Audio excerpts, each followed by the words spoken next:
आदाब नाजरीन, मैं हूं त्रिदीप रमण आपकी खिदमत में एक बार फिर से हाजिर हूं मुल्क के मुसलमानों की अपनी बुलंद आवाज यानी हिंदुस्तान हमारा एक नायाब टीवी शो लेकर, जो कौम के मसाइल पर नई रोशनी डालता है, उसकी उतनी ही फिक्र करता है।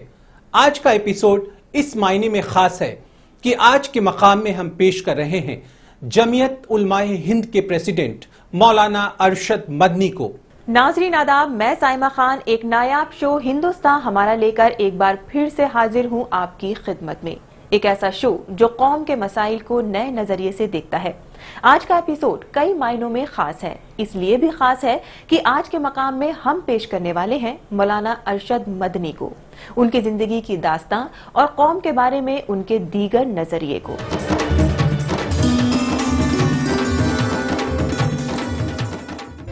आइन, जवामर्दी, हक गोई व बेबाकी, अल्लाह के शेरों को आती नहीं रुबाही। मुस्लिम कौम के मसलों को लेकर हुकूमत की आंखों में आंखें डालकर हक की आवाज बुलंद करने वाले और मजलूमों और बेकस मिली जज्बात की तर्जुमानी पूरी ईमानदारी और संजीदगी से करने वाले जानशीन शेखुल इस्लाम और सदर जमीयत उलेमाए हिंद और दारुल उलूम देवबंद में हदीस के उस्ताद मौलाना सैयद अरशद मदनी की हयात और खिदमात व जाती जिंदगी के हर पहलू पर नजर डाल रहे हैं हम आज के मकाम में। अरशद मदनी साहब की पैदाइश उत्तर प्रदेश में सहारनपुर जिले के देवबंद में हुई थी। उनकी पैदाइश उस वक्त हुई थी जब मुल्क गुलामी की बेड़ियों को तोड़कर आजाद हिंदुस्तान बनने को बेताब था। उनके वालिद हिंदुस्तान के आला इस्लामिक स्कॉलर शेखुल इस्लाम हजरत सैयद मौलाना हुसैन अहमद मदनी उस वक्त जंग आजादी में अहम रोल अदा कर रहे थे।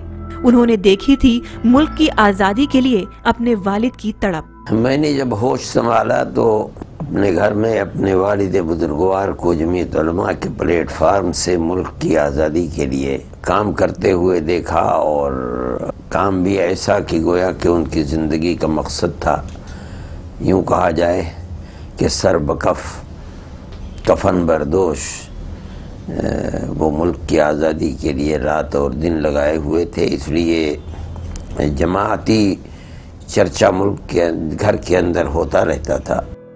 जिस उम्र में खेल खिलौनों से बच्चों को प्यार होता है, उस उम्र में अरशद साहब को कुरान हिफ्ज करने की धुन सवार थी। उन्होंने महज 8 साल की उम्र में ही पूरा कुरान अपने वालिद की निगरानी में हिफ्ज कर लिया था। उनकी परवरिश खालिस दीनी माहौल में हुई थी। मैंने अपनी ज़िंदगी के बिल्कुल इब्तदाई हिस्से के अंदर जिस जमाती ज़िंदगी को अपने कानों से सुना, बल्कि मैं यूँ कहूँ कि मैंने अपनी आँखों से देखा है, तो वो जमीयत उलमा ही थी। और जमीयत उलमा उस वक्त कांग्रेस के साथ थी और एक सियासी नज़रिया रखती थी मुल्क की आज़ादी का, जो अब नहीं है, इसलिए कि अब जमीयत उलमा सियासी जमात नहीं है। इस बुनियाद के ऊपर जमीयत उलमा और कांग्रेस, इन्हीं दो जमातों का नाम सुना करता था मैं, और मेरी ज़िंदगी यानी बचपन के अंदर जो नकूश आज भी मेरे जहन के अंदर हैं वो इसी तरह के हैं। उनके वालिद जमीयत उलेमाए हिंद के सदर थे, चुनांचे उन्होंने अपने बचपन से ही जमीयत उलेमाए हिंद का नाम खूब सुना था। उन्हें खालिस दीनी तालीम मिली और उनके खानदान का यही दस्तूर भी था। उनकी फैमिली में आज भी ये दस्तूर पीढ़ी दर पीढ़ी जारी है। मैंने जिस माहौल में परवरिश पाई है वो खालिस दीनी माहौल था।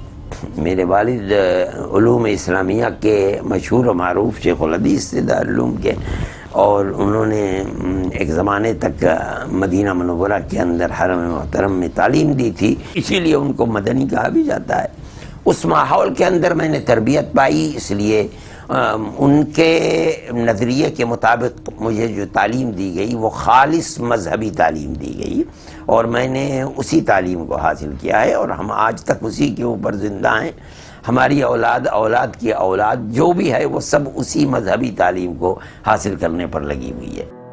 क्योंकि इनके वालिद जंग आज़ादी में एक सिपाही की तरह काम कर रहे थे, इसीलिए वक्त बे वक्त उन्हें जेल भी जाना पड़ा।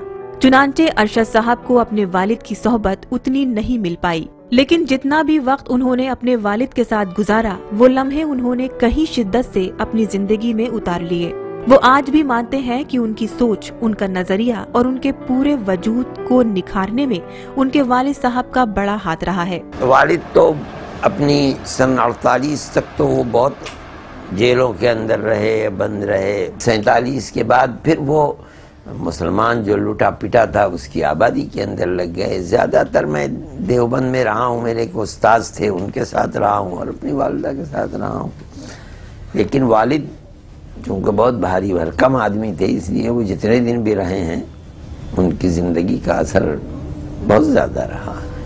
ان کے والد ایک بڑے اسلامک اسکالر تھے، اس لیے جب انہیں دارالعلوم دیوبند سے بلاوا آیا تو انہوں نے اپنی طرف سے ایک شرط رکھی۔ وہ دیوبند میں وہاں کے شیخ الحدیث تھے، صدر مدرس تھے، اور ان کی زندگی کے تقریباً آخری دن تقریباً 20 سال بلکہ اس سے زائد وہاں دیوبند کے اندر اس طرح گزرے ہیں، تقریباً 28 سال اس طرح گزرے ہیں کہ وہ دارالعلوم دیوبند کی بالکل بنیادی اور مرکزی شخصیت تھے۔ لیکن جب ان کو دارالعلوم دیوبند میں لایا گیا تھا تو انہوں نے یہ شرط لگائی تھی کہ میں جو جمعیت علماء کے پلیٹ فارم سے ملک کی آزادی کے لیے کام کروں گا، مدرسہ میرے لیے رکاوٹ نہیں بنے گا۔ چنانچہ وہ یہ کام کرتے رہے، ملک کی آزادی تک پڑھاتے بھی رہے۔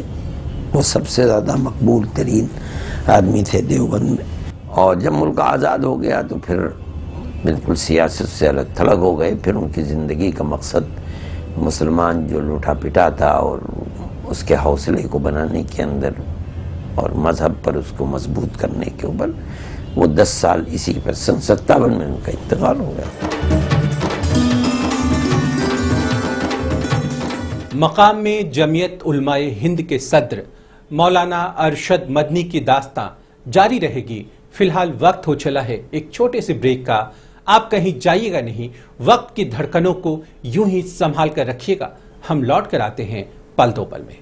کانگریس کو جس طرح فرقہ پرستی کا مقابلہ کرنا چاہیے تھا اس نے نہیں کیا ہے، اور نتیجہ اس کا یہ ہوا ہے کہ فرقہ پرست طاقتیں آج اتنی طاقتور ہیں کہ کوئی بھی حکومت تو ایسا معلوم ہوتی ہے جیسے ہاتھ جوڑے کھڑی ہوئی ہیں اس کے سامنے۔